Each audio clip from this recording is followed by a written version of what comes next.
یہ کیا کہ اعلیٰ حضرت نے فرمایا کہ حضرت برکات احمد کے جنازے میں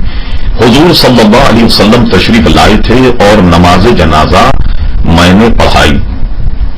سب سے پہلے تو یہ بات ہی سفید جھوٹ ہے جس وہابی نے آپ سے یہ کہی کہ حضور صلی اللہ علیہ وسلم اس میں تشریف لائے اور اعلیٰ حضرت نے وہ نماز جنازہ پڑھائی۔ گزارش یہ ہے کہ واقعہ یہ ہوا کہ سید برکات احمد صاحب ایک بزرگ تھے، ان کا جب وصال ہوا تو ان کی نماز جنازہ اعلیٰ حضرت فاضل بریلوی رحمت اللہ تعالی نے پڑھائی۔ اس میں ایک حصہ یہ ہے جسے اعلیٰ حضرت نے بیان فرمایا، فرماتے ہیں کہ میں جب مدینہ منورہ حاضر ہوا تو میں نے حضور صلی اللہ تعالی علیہ وسلم کے مزار اقدس پر ایک نہایت ہی عمدہ خوشبو پائی۔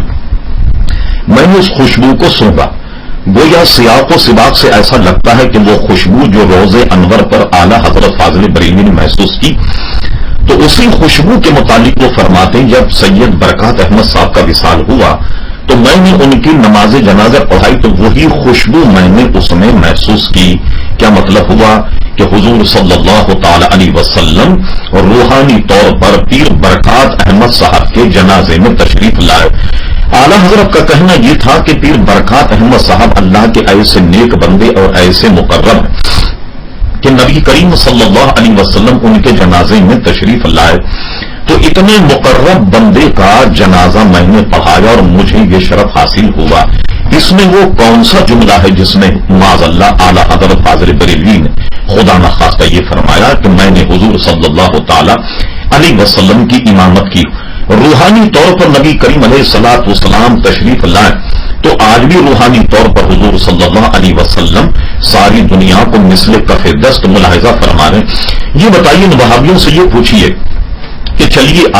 سارے عالم اور ساری دنیا پر تو نبی کریم علیہ السلام کے حاضر نازل ہونے کا عقیدہ آپ نہیں رکھتے،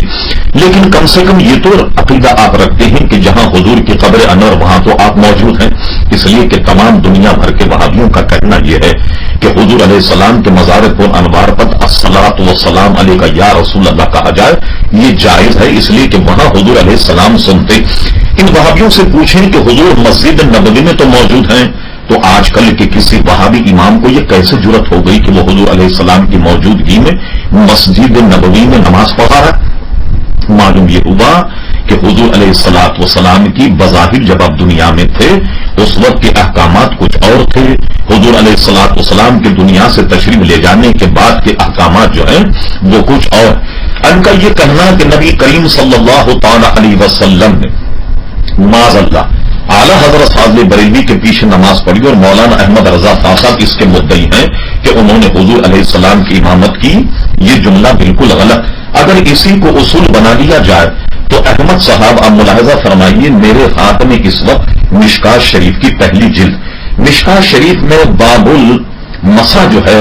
علل خفین یعنی موضوع پر مسح کرنے کا بیان جو ہے وہ موجود، اس میں جو پہلی حدیث ہے وہ حضرت شریح سے متعلق ہے اور دوسری حدیث کے راوی حضرت مغیرہ ابن شعبہ۔ حضرت مغیرہ ابن شعبہ طویل حدیث بیان کرتے ہیں کہ حضور صلی اللہ تعالی علیہ وسلم ایک مرتبہ گویا آپ سفر میں تھے اور یہ واقعہ غزوہ تبوک کا، تو آپ اپنی رفع حاجت کے لیے تشریف لے گئے اور یہاں جماعت کھڑی ہو گئی۔ میں حضور علیہ الصلوۃ والسلام کو وضو کرا رہا تھا، جب جماعت کھڑی ہو گئی تو جماعت کے امام حضرت عبد الرحمن ابن عوف تھے رضی اللہ عنہ، یعنی امامت حضرت عبد الرحمن ابن عوف نے کی اور ان کو نماز پڑھا رہے۔ نماز پڑھاتے وہ تو ایک رکعت پڑھا چکے، جب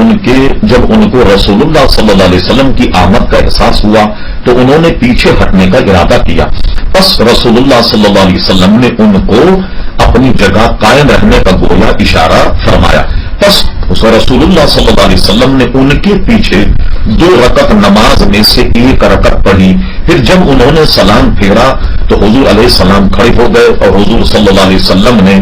اور میں بھی یعنی مغیرہ ابن شعبہ آپ کے ساتھ کھڑا ہو گیا اور جو رکعت رہ گئی تھی ہم نے اس کو پورا کیا۔ اب اس وہابی سے پوچھئے کہ حضرت عبد الرحمن ابن عوف کے پیچھے نبی کریم صلی اللہ تعالی علیہ وسلم نے جب ایک رکعت نماز پڑھ لی تو اس پر کون سا شرک لازم آ گیا، کون سی قیامت ٹوٹ گئی؟ محترم احمد صاحب، وہابیہ جو ہیں وہ اس قسم کی باتوں کو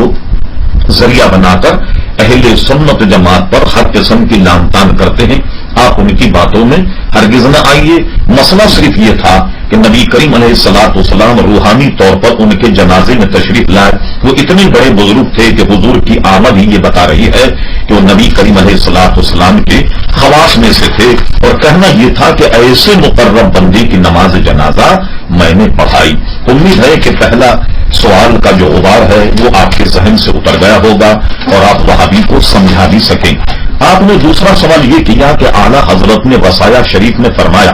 کہ بعد میرے انتقال میری قبر پر چاول دال اور روٹی وغیرہ لے آنا. اصل میں یہ نہیں ہوا. یہ کہ اعلی حضرت فاضل بریلوی رحمت اللہ تعالی علیہ اپنے وصال سے قبل آپ نے وصایا یعنی وصیت شریف جو ہے وہ قلم بند کروائی. جب آپ وصیت نامہ لکھوا رہے تھے تو آپ نے اپنے وصیت نامے میں یہ لکھوایا کہ میرے لیے جب فاتحہ کرو یعنی نظر و نیاز میرے ایصال ثواب کے لیے تو اس میں اچھی اچھی چیزیں پکا کر کے اور اس پر نظر اور نیاز دلایا کرو. اس کے ساتھ ہی اعلی حضرت نے اپنے فتاوی میں یہ بھی ارشاد فرمایا جو فتاوی رضویہ میں ہے, وہ یہ ہے کہ کسی آدمی کو غنی کو تیجا یا 10واں یا 40ویں کا کھانا جائز نہیں. کسی میت کے لیے جب ایصال ثواب کیا جائے تو کھانا مخیر صاحب ثروت حضرات اور اغنیا کو کھلانا منع, یعنی کھانا جو ہے وہ غریب کھائیں گے. یہ دو باتیں آپ ذہن میں رکھی کہ ایک تو اعلیٰ حضرت نے یہ وصیت فرمائی کہ میری نیاز اور نظر میں بہترین قسم کے کھانے وغیرہ پکا کر اس پر نیاز دلوانا, اور دوسری طرف یہ فتویٰ دیا کہ غنی کو کھانا جائز نہیں. تو معلوم یہ ہوا کہ اعلیٰ حضرت فاضل بریلوی اس بات کے متمنی تھے کہ آپ کے متعلق جب نظر و نیاز